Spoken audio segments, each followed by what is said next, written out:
Unforgettable, uncensored, unforgivable. The Unspoken Podcast with Tom Albano, Nick Fodera, and Nick Morgasen on the Undetermined Podcast Network. That's right, you are listening to the Unspoken Podcast, a cheap seat sports production on the Undetermined Podcast Network. It's your host, Nick Fodera, here with my venerable co-hosts, Mr. Tom Albano and Mr. Nick Morgasen. It's episode 52. We got a lot to go to, so let's jump right in, gentlemen. Yeah, a lot to talk about.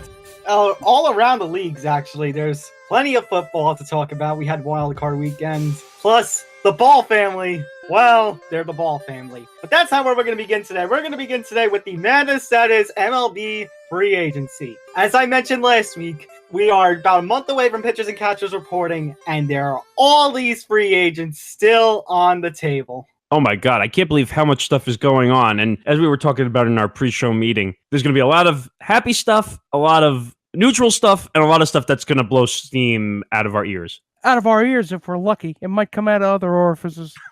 Oh, God. But be careful what you wish for. Yeah, let's just get right into that MLB Free Agency talk. Over the last, say, 48 hours, we've had a little bit of news. I don't want to say breaking because it broke and then it unbroke itself. And it regards the free agent pitcher, formerly the Dodgers, Yu Darvish, where this whole process started with him on Twitter going, he's narrowed his list down to 7 teams, including the Cubs, the Yankees, the Twins, the Dodgers, and am I leaving anything out? No, I think you pretty much covered all the teams, but the way that this story is unfolding, I'm just very confused, and why Yu Darvish didn't take this deal, which we'll talk about in a minute. I'm very befuddled, and I don't use that word very often. Befuddled.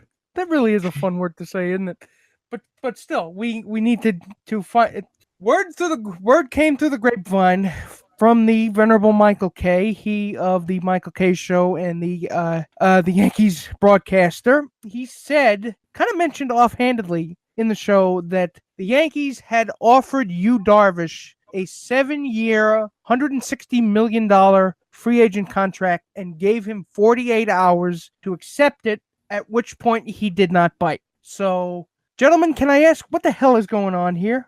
I think this is just MLB Free Agency being very slow. And this is actually, I was going to ask this before we started talking about free agency. Do you guys think that MLB Free Agency has been the slowest that it's been in a very long time? Absolutely, absolutely. I mean, let's consider the market. You have Yu Darvish, Garrett Cole, JD Martinez, Jake Arrieta, Lorenzo Cain. You still got all these guys who are potentially looking for homes. Mike Moustakas and Eric Hosmer, I think, are still free agents, correct? Yes, they are. Yes, Hosmer got an offer, but he didn't take it from the Padres, which I know you guys discussed last episode. But this is a very confusing situation, and I'll kind of draw it up since I found this interesting story, which is that Michael Kay is reporting the Yankees offered Yu Darvish a contract around 7 years and $160 million. Now, here's my first red flag when I read this story, okay? And I'm not talking about the credibility of the story. I'm talking about Yu Darvish, because any pitcher that's offered 7 years is going to jump on top of that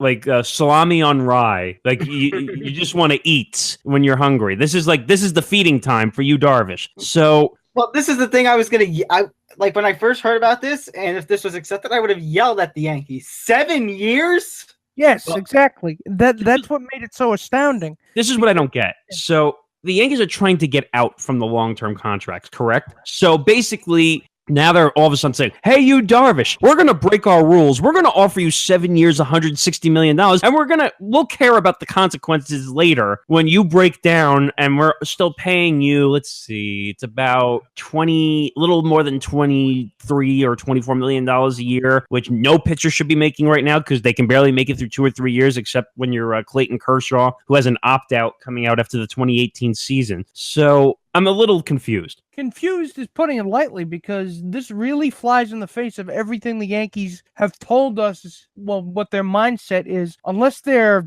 tooling us all, which I'm pretty sure they're not, even though they've been capable of such things in the past, i.e. Giancarlo Stanton. Whereas we've been told that the $197 million tax threshold is gospel from on high. They are going to get to that number if it kills them, and they are going to hold steady to stay under that number, right? And I agree. I think Right, they're going to hold right. to that number. So it doesn't make sense that they would just blow past it for you, Darvish.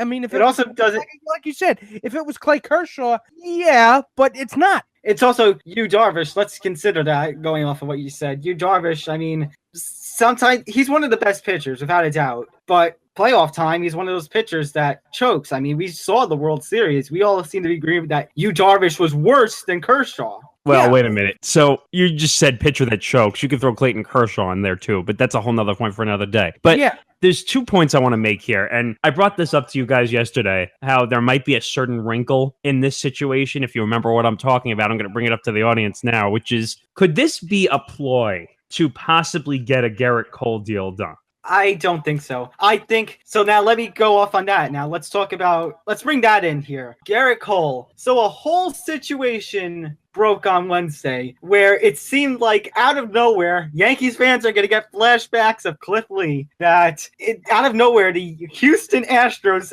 had suddenly made a deal with the Pittsburgh Pirates, and suddenly Garrett Cole was going to Houston. And then hours later, it was reported that it was not true. I forget which MLB Network reporter first reported Morrissey. this. That was Morrissey. People also came out to Rosenthal because Rosenthal also said, Rosenthal said the deal was close. I think the media jumped on that one. Well, Morrissey confirmed that the deal was on the finish line and that they were close to finish it. And then Jeff Ludlow, who's the GM of the Astros, came out and said that this deal is nowhere near close. We haven't discussed any players, which I think is BS. So I'm not sure what to believe. I think it is. Well, it's hard to tell because, somebody's tooling somebody in this situation. And that's where my theory came into, you guys. I said, I bet you this is at least in part a shot by the Pirates towards the Yankees saying, guess what? You're not the only one. We'll deal with all these other guys if we want. So It's a negotiating ploy.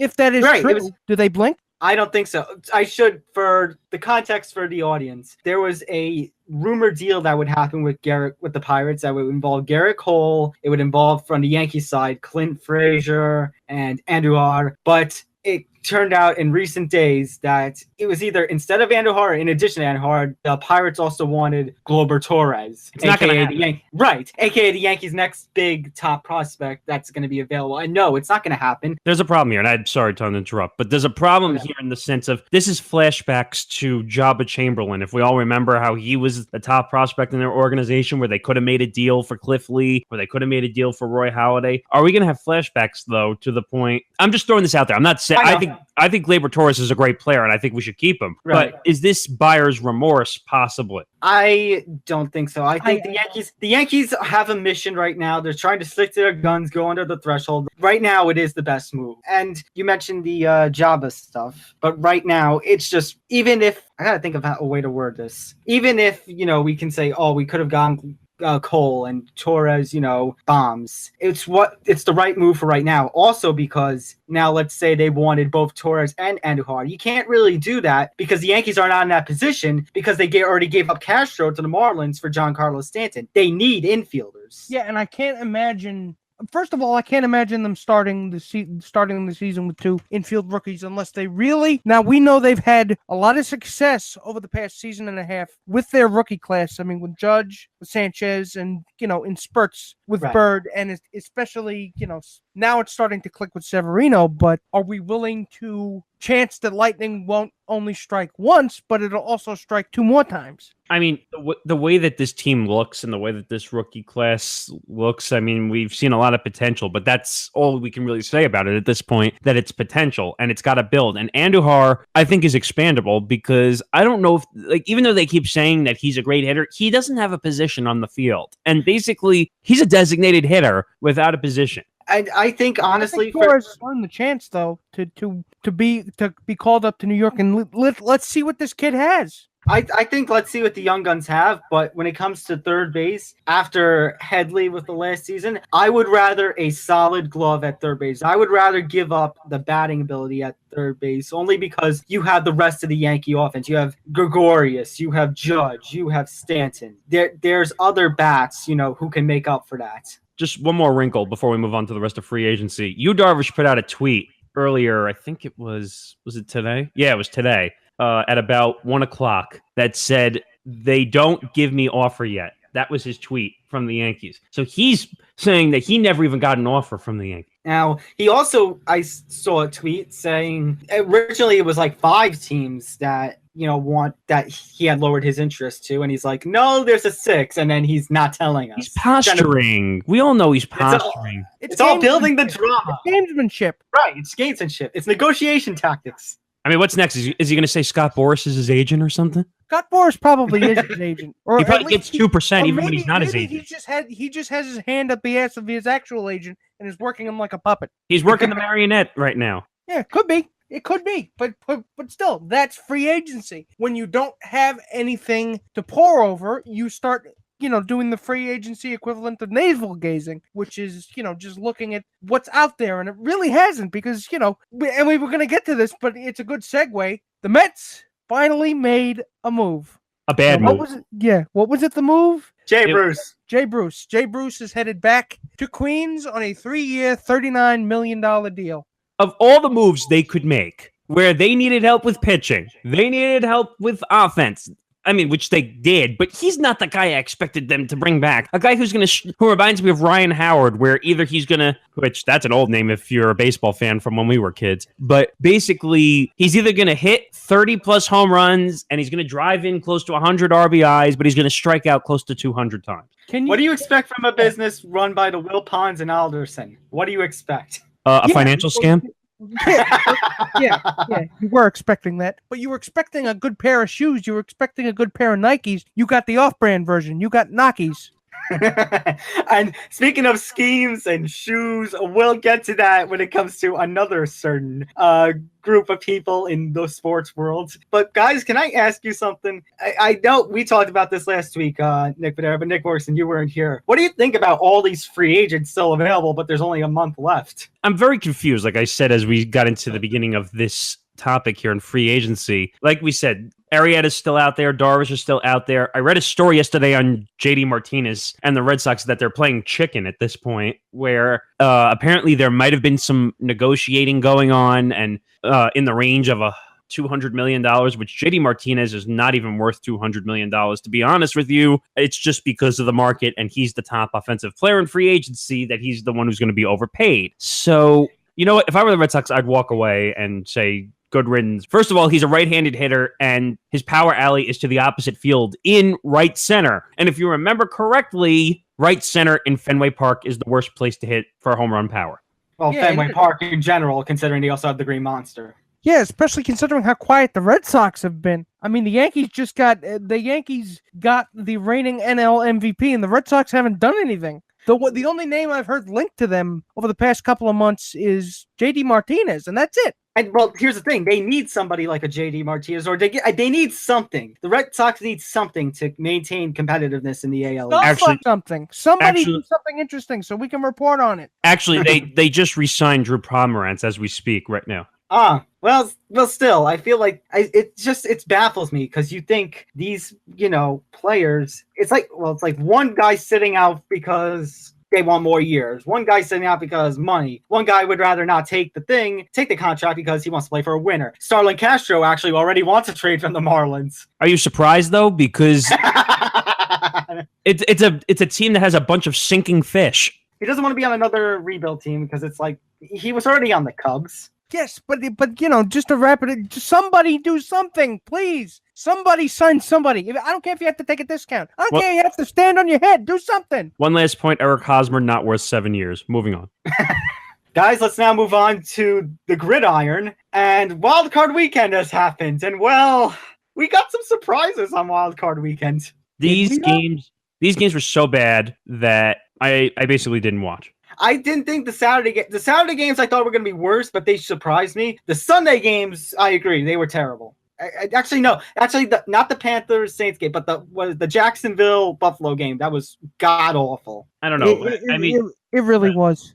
I mean, basically the way these games were, what are you expecting? You had a bunch of crappy teams in Buffalo and Tennessee, Jacksonville. You have all these, right? You have all these teams who have been at the bottom for so long, and Buffalo got in by chance because Cincinnati saved their ass. And now you have everybody donating to Andy Dalton's charity that they're making his charity seem like the God-giving of everybody. So I can't explain it, and I just didn't watch the first round, basically. I followed it, but I didn't watch it. You know what?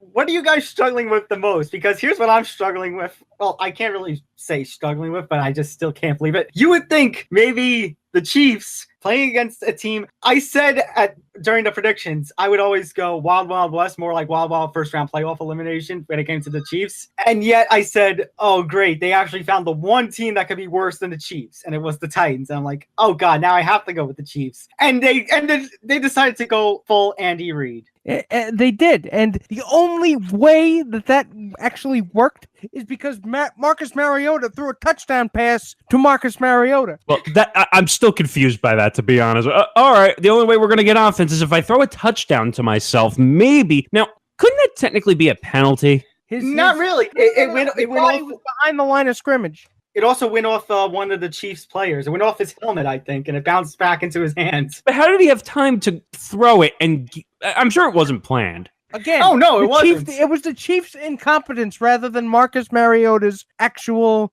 savvy and talent. Chiefs' incompetence, talent and savvy. But in the playoffs, he was not showing it in that game. Chiefs' incompetence. This is Andy Reid doing Andy Reid. Every Andy Reid team somehow chokes in the playoffs. Well, we all know that Andy Reid is incompetent. He couldn't do it with the Eagles, and now he can't do it with the Chiefs. I mean, he's had great players. He had Hunt, and he had... Alex Smith wasn't bad, and now he's going to be gone for Patrick Mahomes. So who the hell knows what's going on with Andy Reid? They should just fire his ass and he should retire. And now, congratulations, Titans. We'll talk about it later when we do our predictions for the divisional round, but you get to play a real team. Yes, you made it past the secret door, but right into a wood chipper. You realize that's going to be like the quickest prediction ever done in the history of the Unspoken Podcast.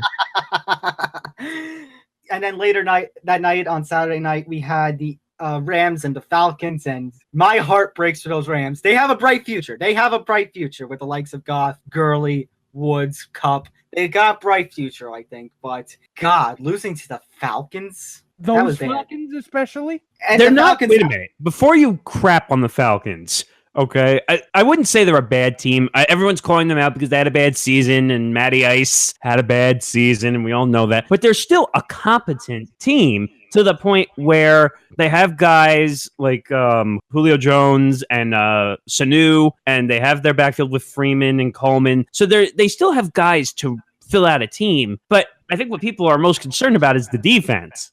So they can score. They can score, but defense wins championships. That's what made the the Giants in 2007 and the Giants in 2011 be able to go to the Super Bowl and beat the Patriots twice. It was that the fact that they had a good defense. They had the ingredients to succeed in the playoffs. Even and though a little the luck record did not reflect that. The Falcons do not. I'm sorry. And a little ounce of luck. Yes. But now we also have this Vikings-Saints game coming up because the Saints ended up defeating the Panthers in what I think may have been the best game of the weekend. I think that one lived up to expectations. But now, that Vikings-Saints, that should be the NFC Championship game. Hell, I think that might even be the Super Bowl game. That might determine the winner. I agree. Yeah. Like that's the thing about the Falcons. It's like maybe they aren't as bad of a team as some people might say, but they're not an NFC. If they go to the NFC title game, it's still, in my opinion, undeserved. They still should have been eliminated in the first or second round. This should not be. See, what I think the NBA is moving in this direction. Like I said, they need to just scrap these freaking division things. Just put all the teams, like the 32 teams in the NBA, and do the same thing. Just put all the teams together and just the best half make the playoffs. And then based on seeding, that's how you determine who the winners are. So they would become the NFL version of the way college football used to be? I wouldn't say that, but I would say that it would make these competitive games more of a chance as you get closer to the Super Bowl because you would have the best teams as opposed to the way the seeding is done now. You have a 10-6 team in the wild card and like an 8-8 team that's winning the division. So, and let's not forget the Seahawks way back when they were a 7-9 team and made the playoffs, and you had several 8-8, 9-7 teams missing. that got me so pissed. You have no idea.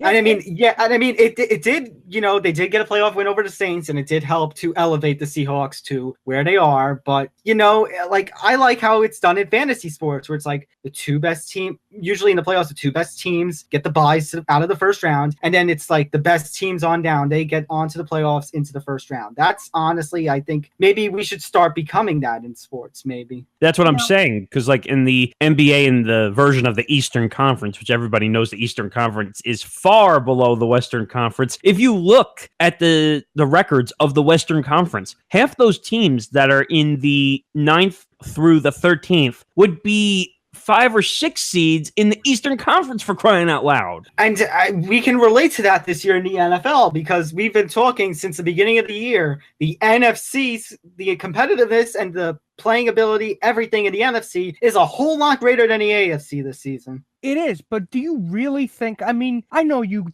guys are smart. I'm smart at least, 15, 19% of the time. But look, do we really think that Goodell is going to make these changes? I'm not saying that he's going to. We're just saying this might be.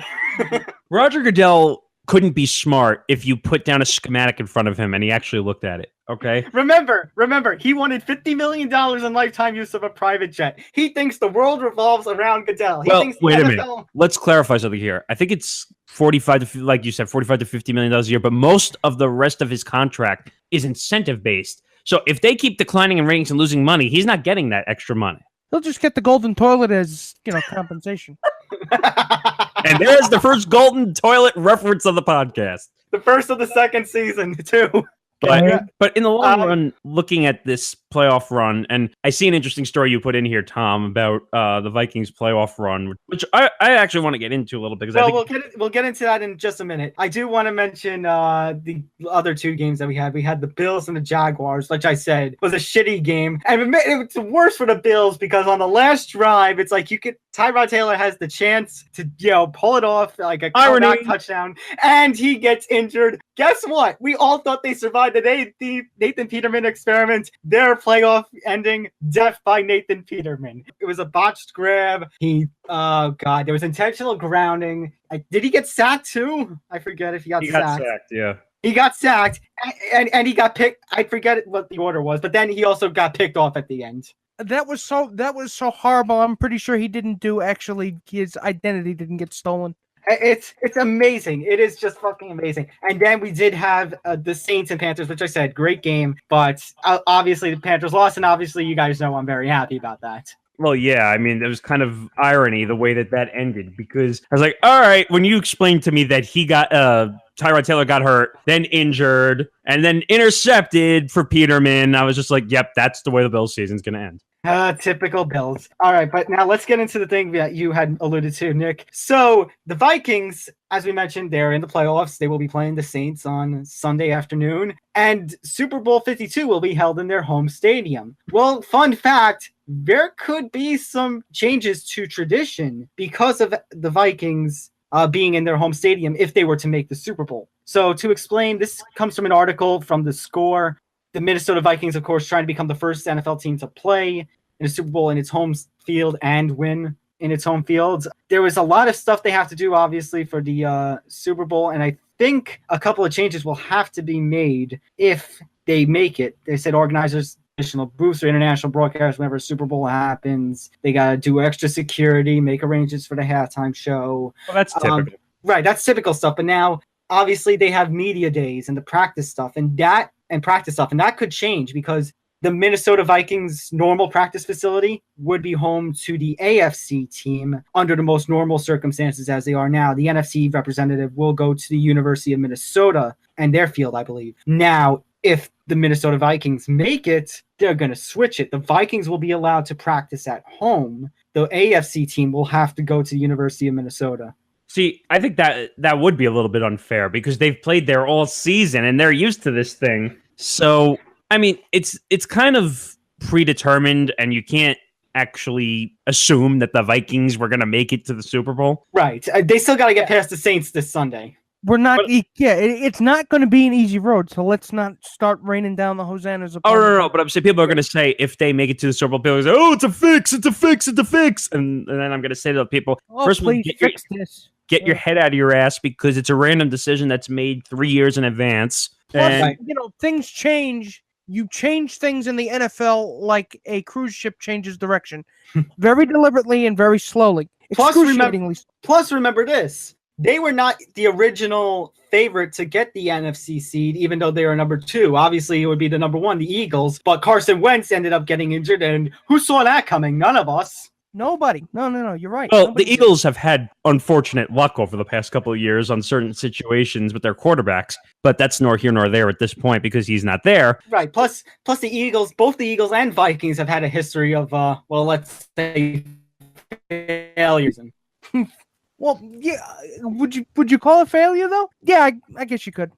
Yeah, I would call it failure because the way the team has performed, and you can even go back to the Andy Reid days if you wanted to. So with the Donovan McNabb, Terrell Owens, let's bite each other's throats until someone dies days. So, oh God, I remember those days. Oh yeah. And talk about a guy who should be in the Hall of Fame and is still not in the Hall of Fame yet, for crying out loud. If you heard the stories that he's told, how he basically had to sign a waiver to play on the field with his legs essentially being nothing. Wow. And when he was first signed to the Cowboys TO, people were freaking out because they're like, oh God, is he going to ruin the team chemistry? But that's neither here or there.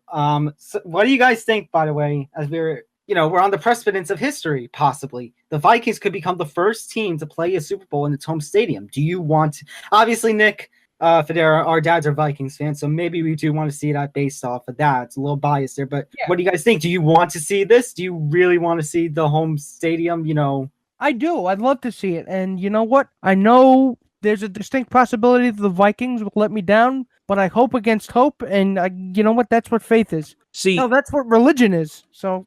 I think what people are missing the point of here, and like I said it before, was that the Super Bowl venues are picked randomly like 2 to 3 years in advance. So you have no idea exactly what team is going to make it and which team is going to be good for that year. So I could care less where the Super Bowl is played. I just want the 2 best teams, or what's left of the teams, to be the 2 best teams to give us an entertaining game. Right. And I think we will possibly get that. Although, as I mentioned, I feel like the AFC is considerably weaker than the NFC, but we will get into that a little later during our predictions. But right now, guys, let's get into a little basketball. And, oh, great. Here we go again. It's the adventures of the Ball family. Can we just call it Keeping Up with the Balls, even though that's kind of stealing from the Kardashians? And I just don't like the title of it. Keeping Up with the Balls. Well, that's not what the name is. I'm just making a joke because I hate both of them. So, but it's like one of those Hanna-Barbera, DC Super Friends cartoons where every week they come back. They're like the Legion of Doom. They are. You know what? Well, according to LeVar Ball, he's undefeated and I've never lost. You never lost because you've never played. Well, let's get into the week that has been the Ball family. So let me try to recap this very quickly. So the Ball family were scheduled to watch a game in Lithuania. They weren't, LiAngelo and LaMelo were not supposed to debut yet. That happened a couple of days later, but they were supposed to watch a game. The league or one of the teams would not allow access to their little Facebook show, whatever it is. I forget the name. Reality Facebook show, yes. Yeah, thank you. And they left the arena because they're like, screw this if you're not going to let our cameras in. Sounds like the Ball family. Yeah, and then the LiAngelo and LaMelo made their debuts. I think LaMelo did all right, but had 6 turnovers, which is not good. And LiAngelo, I think, did okay as well. But then the bigger stories come out, and it's about the Big Baller brand. And, well, we heard quite a couple of things. First of all, we heard that the Better Business Bureau, yes, another triple B, gave the Big Baller brand an F rating. An F. absolute failure. And there were a number of complaints that people had ordered stuff and it was just not given to them. Like somebody ordered, I believe it was a shirt and a pair of shoes. And when they complained, like, why is it taking so long after a couple of weeks? They were called a small baller. I guess you could say that took balls to be said. Yes, it did. And you know what? See, this, I think, is the modus operandi of what LeVar Ball is attempting to accomplish with this. And let's call it what it is. If it looks like a duck, it quacks like a duck, it's a duck. He's trying to separate rubes from their money. And he's doing quite a good job of that. I was going to say this. I don't want to come under any slander or anything, but honestly, if you want my opinion, Big Baller Brand is sounding a lot more like a Ponzi scheme. Yeah, I mean, well, wait a minute. Is it a Ponzi scheme because they're actually lying, or is it a Ponzi scheme because they're selling their shoes for more than Michael Jordan's brand shoes at $500 a pair? I would say more. Correct me if is it more? Do they go for more than any NBA shoe on the market? I think so. They do. I told you, they go for more than a Jordan brand shoe, and those are the best on the market. But, Melo's brand, LeBron has one, doesn't he? Yeah, but I'm just saying in general, if anything is more than a Jordan brand shoe, you know that you're nuts. Yeah, I was going to say, when I told you the price, Nick, you were like, you can get a pair of Jordans for cheaper than that. Well, let's put it this way. You can either spend a day with Michael Jordan for that kind of money. Well, I think you're being a little... I wouldn't go with that. I was going to say, you can either make a house payment, a car payment, or you could buy a pair of Big Baller Brand shoes. So for those of us who don't know, context is necessary. How much do those shoes cost? Well, when I'm talking about that specific order, you guys remember the article. I think at least Morgasen, you might remember the article with the guy who got the shirt and the shoes. Wasn't that like $600 or $650? Yes, it was. I think it was closer to $700. You can get a pair of Jordans for cheaper, as you said, Fodera. You could probably get a pair of Jordans for somewhere between 3 and 4. And there's no guarantee. The other thing I would compare it to a Ponzi scheme is because there's no guarantee you're even going to see the shoes. Yes, exactly. He's separating rubes from their money. Well, wait a minute. Did we say what genius that way? Did we say what the official grade was from the Better Business Bureau? It was an F. Okay, so that's all that's got to be said. Okay, but then LeVar Ball decided to say something and respond to it because he's LeVar Ball and he's like, Better Business Bureau. I thought they were dead. We're the real Triple B or something like that. You know what? That's just you know what I've come to realize with LeVar Ball, and I think you'll agree with me, Tom, is that when he knows he's wrong, he doubles down. So basically, remind you anybody? Oh my God. Well, maybe, but my point is basically when he knows he's wrong, he's going to double down, triple down, and quadruple down because he knows that he's going to bring attention to himself, which people are going to want in the media. And by the way, ESPN, you need to shut the fuck up and stop putting him on the air. Because if you keep putting him on the air, he's going to do what he does. They want him for the ratings. They want him for the content. And they're just making themselves look like shit. They want his quotes, and they're good quotes. I mean, speaking from a journalist perspective or a journalist in training perspective, which is what I am, those are good quotes. Journalists would eat their own legs to get that. But here's the thing: it's good quotes, but at the same time, it's like, okay, cool. Oh. I'm going to ask you a question right now. Okay? Okay. Because you're talking about journalistic intent and being a journalist in training. If we could somehow get LeVar Ball to do a podcast interview, would you do it? Fuck no. Nick said that he was looking for content. I would do it just to pick his brain. You would do the interview as much as his antics are?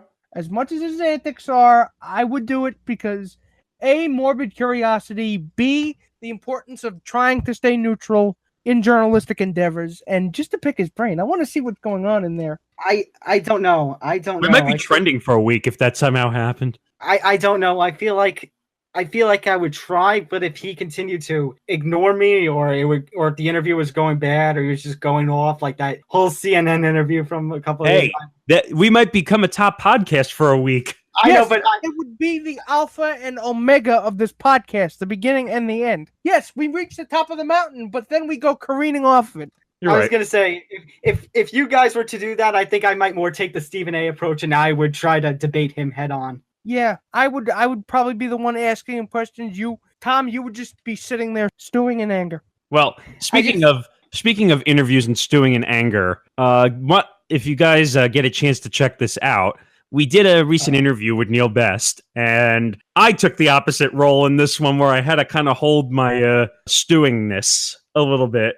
And if you guys go check it out, job of that. You did. And if you go check out on the Unspoken Podcast iTunes page, the interview is up there. We did about a 23-minute interview, I think, Tom? Yeah, something like that. About 23-minute interview, yeah. And we basically discussed the radio industry, and it's a good interview. Go check it out. It's up there. And he's a very gracious guest. I mean, props where props are due. Go ahead, Tom. Okay, actually, let's continue. You can continue on the best thing, but I do have one more thing I want to talk about with the Ball family because there is one thing left to talk about. Go ahead. Okay. Of course, it also revolves around the Big Ball brand. In the last couple of days, reports coming out that they are being sued because of not just because of all the people missing their stuff, but apparently there's a company that they were supposed to make, help make their stuff or something like that, and they're missing out on like $25,000 or something. Yeah, not getting paid for with the manufacturer not getting paid. Yeah, something like that. There's another wrinkle here also. Did you see that the Triple B logo was on the courts in Lithuania also? And there were like 1.6 million people watching it because there was a Facebook live stream. Right, but apparently they were doing something charitable. Now, don't quote me on this, but apparently like they were going to bring a bunch of money to donate to stuff, and then they were allowed to put their Big Baller brand logo on the court. I don't know the whole story about it, but that's what I read. But they never, I mean, and then you got all the coaches speaking out against them, saying, they don't want, anything. Is it something about credentials? Because I know there was that story. I forget what coach it was. I know Popovich wants LeVar to shut his mouth. Right. No, I hear what you're saying, but I don't know. One more little wrinkle that we forgot to mention about this LeVar Ball thing. Did you see what Rick Carlisle said? I think that was the thing I was talking about. There was a Rick Carlisle situation, like something about credentials. Yes. So basically what happened is everyone is interviewing LeVar Ball instead of caring about what's going on in the game, which is so laughable that whenever the Lakers are playing a team, people want to go interview LeVar Ball instead of the guys in the locker room. And did you see what Luke Walton said also? Well, I can only imagine what Luke Walton's saying because... Well, someone in the media, and I'll make this quick. Okay. So Luke Walton was asked by the media, hey, Luke, why did you take Lonzo Ball? Oh, yes, I remember this. At the beginning of the first and third quarter, so he played with the second unit. And basically, I don't remember the whole quote, but he said, LeVar was talking shit, so I took him out. Well, it was a joke. It was a joke. Right. So then he's like, I'm just kidding. But that was the quote of all quotes. I laughed so hard because this is a joke, and he's treating it like a joke because it is a joke. It is honestly a joke. Guys, it's time for In Other News. So for those of you who forget, In Other News is basically where we're going to go through a bunch of other subjects, talk about them for a little bit, short bit for each for each topic. And let's begin with another one of the big stories of the week, the national championship game in college football. Alabama with the comeback. Georgia, another football game choked away. Oh my Jesus. What a game. I was rooting for Alabama to lose this game because Nick Saban is and always will be the devil. So, but what was that? His 7th win, by the way? What? I think it was his 5th. It was his 5th in 9 years. But I think it's like his 7th national title, isn't it? I think maybe overall, but I know in terms of in the last 9 years, it was his 5th. The guy basically is a staple in Alabama. And everyone who keeps saying that, we should put him on the list for the New York Giants. And I'm like, shut up. He's not leaving. He's just going to be like the first $10 million coach in college football. He already is. Yeah, I think he might be. Well, if you were saying the NFL, John Gruden's contract. Oh, no. I'm talking about in college football.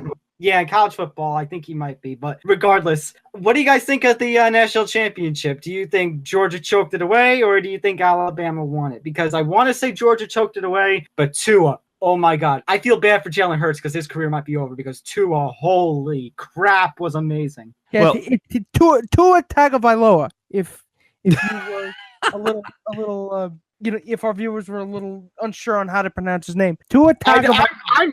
I'm unsure how to pronounce his name. I just choose not to say it. But holy Jesus, where did this kid come from? I have no idea. But basically, I think that Georgia did choke it away because they were up 13-0 at the half. And they couldn't put it away. They could Well- not put their foot on the throats of Alabama. I don't get And- how. And how does that sound familiar? A Georgia team choking away an incredible lead at the half. Well, Where did we hear this before? let me Oh state my, the, what a mystery this is. let me state the obvious here. So you're talking, as I say, as you're referring to the Patriots in the Super Bowl, but Ding, ding, ding, ding, ding. But I was going to say, and that was going to be my point, that it's like the Patriots. Unless you absolutely annihilate them with a blowtorch and trap them in some kind of like evil abyss. Trap them in an alternate dimension where they already lost. Right. If you give them even 1% of hope, they're going to find a way to turn that 1% into 100%. And one last thing, Tua and from Georgia, they're both freshmen. So imagine that. They're both freshmen, which means they could be dominating college football for a couple of more years now. Welcome to college football's version of Steph Curry and LeBron James in the finals. Oh, God, don't say that, please. Please don't. All 'Cause right. the NBA has become a ratings disaster because of that. So don't go there. Moving on, we have a little sidebar to this. This made me little, laugh. Yeah, this one made you laugh.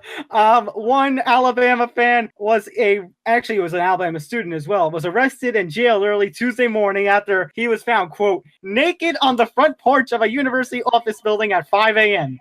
He was charged with public lewdness and released from Tuscaloosa County Jail on $300 bond. A UAPD officer wrote, "Upon our arrival, I saw a white male sitting on a porch, naked with his clothes scattered in various places. The student said that he had been drinking earlier in the night, and he didn't know how he ended up there."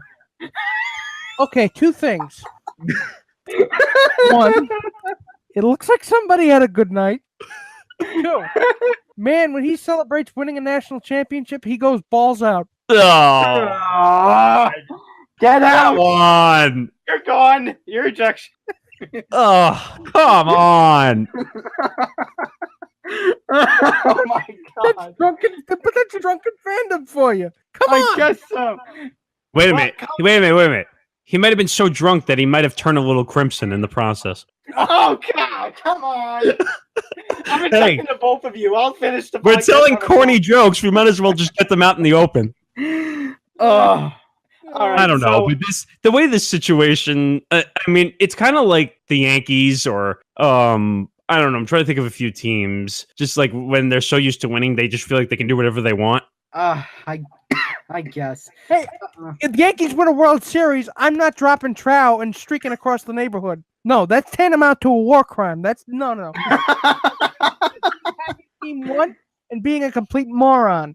Well, you might be a moron, but you wouldn't do that moronic thing. Moving on now from something light back to something a little more serious. The NFL has officially begun an investigation into the Oakland Raiders. Their hiring of John Gruden, a potential Rudy Rule violation. I think this is You know, bullshit. I think this is absolute bullshit, to be honest with you. I think, and you want my opinion, there should be no Rooney Rule. So context is necessary. Yeah, I was gonna Explain say- in a nutshell what the Rooney Rule is. The Rooney Rule, which is named after former Pittsburgh Steelers owner Dan Rooney, it requires a team to interview at least one person of minority background for head coaching and for any front office football operation. Any position. job, any NFL job. Okay, that might be better. Yeah. Now, I have a problem with this. I'll let you finish, and then I'll tell you why I have a problem with this. Okay, because it seemed I know where you might be going with it, Nick. I just don't know. It seemed like after Del Rio was fired, it seemed like the Raiders were, let's face it, I think they were head on. They wanted Gruden back for some reason. The contract they gave him was ridiculous, anyways. You could have at least interviewed somebody else. I mean, that's what this is. It's about hiring diversity. It's But about apparently they different did. points of view. It's a good rule. I mean, not necessarily it's a good rule, but the intentions of that rule are good. The intentions of the rule are good, but I don't think I think the rule is awful. Now, let me make sure I make a point and I make disclaimer here before people misconstrue what I say. I'm not saying that minorities should not be allowed to have jobs. I think everybody, if you're the best person for the job, you should be the best person for the job, period. I don't care what type of person you are. But this rule is ridiculous. So that means if you have one coaching candidate in mind, you have to go interview someone and basically tell them, "Oh, I'm doing it because I have to satisfy the Rooney Rule." That's my point. There should be no Rooney Rule. Well, there's nothing wasted except time, and God knows the owners have a hell of a lot of that. And let's not forget money. I'm sorry. I cannot. At this point, I think the Raiders can just go fuck themselves with whatever the fuck they want to do because that fucking contract Gruden got is ridiculous. That's and like when Tom told me how much Gruden had signed for, I thought he was kidding. I swear to God, I thought he was kidding. I guarantee you he doesn't last maybe 2 or 3 seasons. I think we agreed on that, Nick. I think you're being a little that's a little crazy, but I think that maybe I don't think he'll last the whole contract. I'll agree with you on that. I think maybe he gets close to half of it, maybe 3 or 4 seasons, maybe, and then he goes back and does Gruden's quarterback camp. But that's a whole nother discussion for another day. Moving on to speaking of quarterbacks, perfect transition. Moving on to another particular person, we have Blake Bortles to talk about. Blake Bortles in the headlines recently, and it's over a little quote that he said at a recent press conference.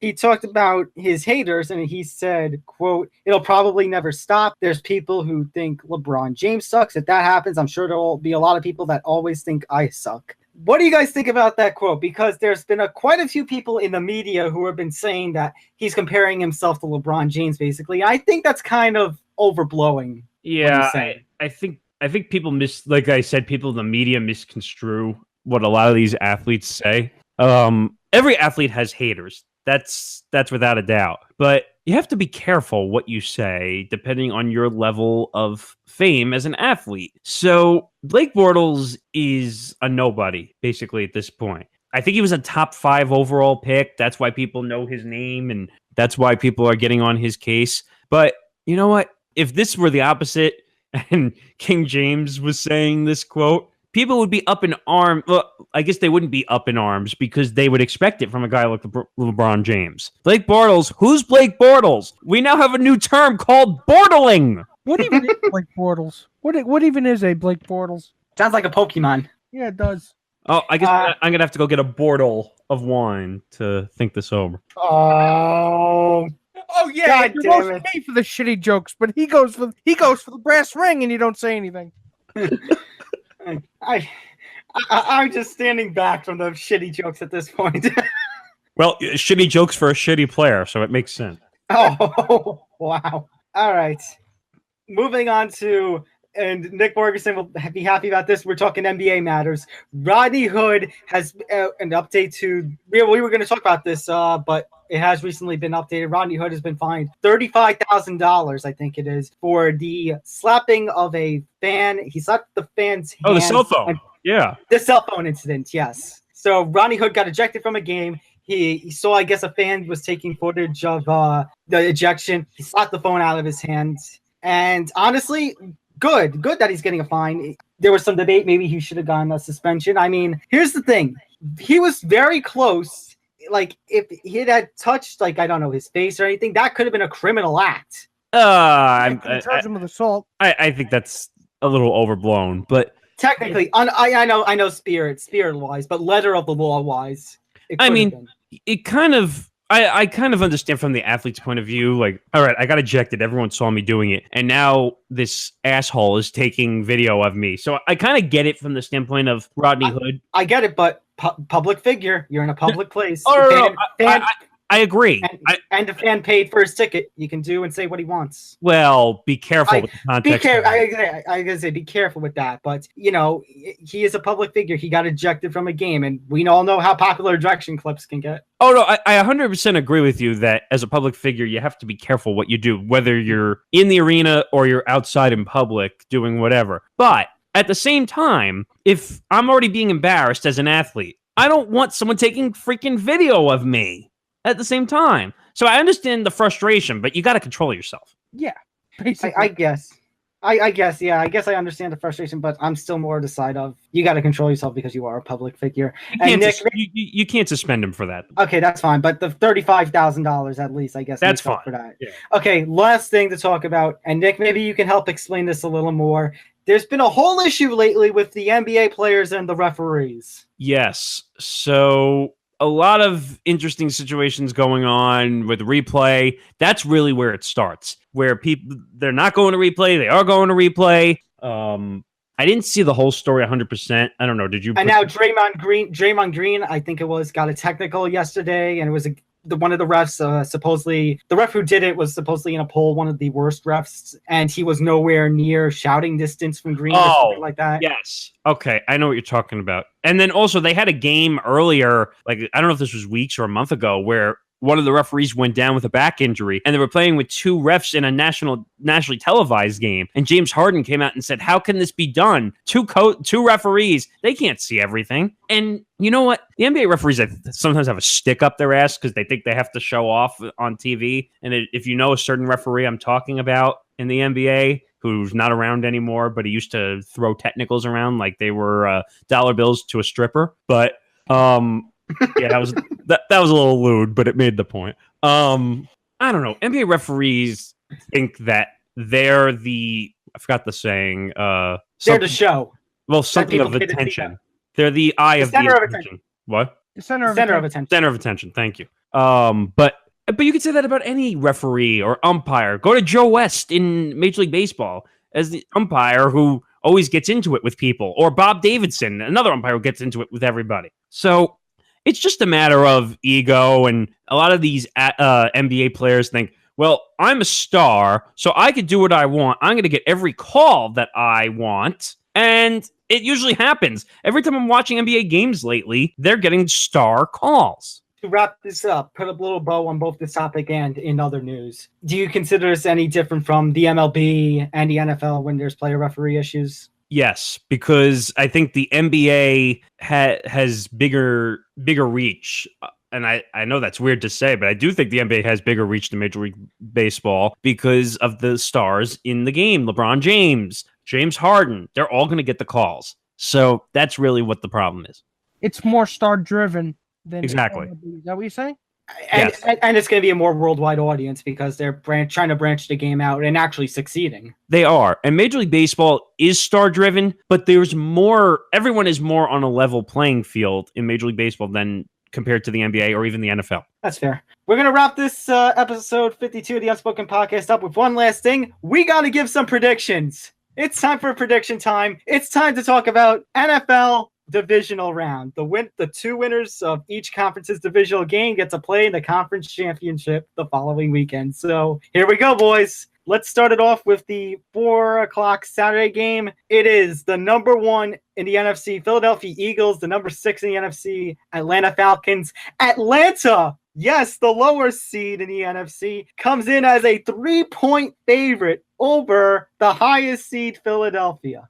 Let's have that because of Nick Foles. Yeah, I was going to say the context is necessary because Wentz is not starting. But let's face it, Wentz's injury has suffered this team. They, the last 2 weeks of the season were just utter shit from the offense, and the week when they were playing the Giants, the offense wasn't utter shit, but a 3-win Giant team. Yeah, but that's not like you're saying. It's not the hardest task in the world. So I think we're overvaluing the Falcons. But we are stuck between a rock and a hard place because the Eagles aren't that good. But putting that aside and making my pick, I will have to go. I still believe in Matt Ryan more than I do Nick Foles, so I'm gonna have to take Atlanta. I agree with Nick, and I think something's going to go wrong for Philadelphia. Even if Nick Foles, does something good, and actually it's a good offensive day, I've got a feeling the defense will collapse. I think again, it's undeserved. They maybe more should be a first or second round playoff elimination, but the circumstances otherwise, Atlanta will be going back to the NFC title game. It's kind of a coin flip now. I mean, I thought if Wentz was healthy, I think they win this game, but now with him out, it's a problem, and they don't really have a leader on that team per se anymore, and defense is not going to hold them up. So, as I told you before, they have a two-headed tandem in the backfield with Freeman and Coleman, even though Freeman's been an utter disaster in the second half of the season. So you're telling me. So I think it's going to be Atlanta, but I think it's going to be closer than people think. Okay, moving on to the game later that night. It's the AFC top versus lowest seed. It's New England versus Tennessee. Guys, on the count of 3, 1, 2, 3. Patriots. Tennessee, I think you pulled off the shocker last week, but it was luck. We're sorry, but you ran into a wood chipper. But here's the problem. So, and I heard this a lot. So the biggest advantage for Tennessee is the run game with Derrick Henry. And then you have guys like Delaney Walker on the other end. And the Patriots are great at taking your advantage away, which is what they're going to do. They're going to watch tape for a week or two, and they're going to figure out how to take the running game away, and that's going to be the end of them. Also, let's face it, Tennessee, it's a mediocre team in the playoffs, taking on the elite. I want to see an upset of upsets, but I don't. I do too, but it's not going to happen. It's never going to happen. So there's the other AFC game. It would be the Pittsburgh Steelers against the Jacksonville Jaguars. Now, Pittsburgh is obviously the favorite. However, earlier in the year, Jacksonville defeated Pittsburgh 30-9, and Pittsburgh has had a recent history of playing down to the competition. But I think Pittsburgh still wins it. This is not even close. I'm going to tell you that right now. Pittsburgh's going to come out and dominate, even though Le'Veon Bell's a moron and decided to come out to the media before the game and say, if you franchise tag me, I'm either going to retire or I'm going to not come back next season. And as a holder of him in a couple of fantasy leagues, I'm crying right now. But you know what? I blame that on Le'Veon Bell, because why are you speaking out about your contract negotiation right before a playoff game? So I think that Pittsburgh wins this in a landslide because Bortling is going to take on its new term, and he's going to basically... That game was so bad that... Yeah, it was. That the first score was in the third quarter on a touchdown that he threw. You're right. I don't think it's going to be as close as you think it is. I have faith in Bortles to at least keep this close. But I'm taking Pittsburgh regardless. Well, plus Antonio Brown's coming back. And lastly, probably the game of the weekend, probably, in my opinion, the game that will determine the Super Bowl champion, at least the NFC champion. It's Minnesota Vikings, New Orleans Saints. You got Keenum, Thielen, Diggs, Rudolph, and the new age purple people eaters against Drew Brees, Alvin Kamara, Mark Ingram, Michael Thomas, and the receivers on the Saints. It's going to be an incredible game. It's going to be an incredible offensive game. But what I told you last week, Tom, via text, was the Saints' pass defense in that game was atrocious. So it was bad.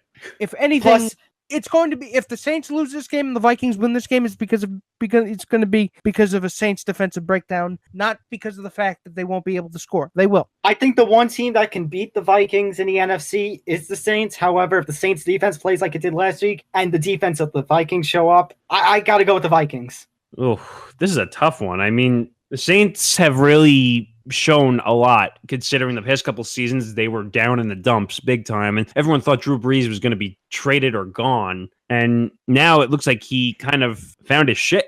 And now, I mean, he didn't have his normal 5,000-yard season, but he's a declining quarterback. He had close to 4,000 yards, I think, still. So, I don't know. I think experience pays in this situation because I think it's a 50-50 game. So, I'm going to go Saints just because I think Drew Brees has the experience. I also like Kamara and, what's the other? Ingram, thank you. Who both have had really great seasons, and they're both a great 1-2 tandem like Coleman and Freeman in Atlanta. So as I said, I think the winner of this game is winning the Super Bowl, in my honest opinion. Yeah, I'm going Saints. I got to take the Vikings. I got to go with my heart. Right. But I think whoever wins this game wins the Super Bowl. We're wrapping things up here on the Unspoken Podcast. However, one more thing I want to bring up. A little bit of breaking news, not in the world of any of the big four professional sports, but in the world of boxing. So, guys, do you remember the Canelo Triple G match I talked about? And that was the one with the judge. They have agreed to a May 5th rematch. Hey, if it's going to be worth watching, we can watch it.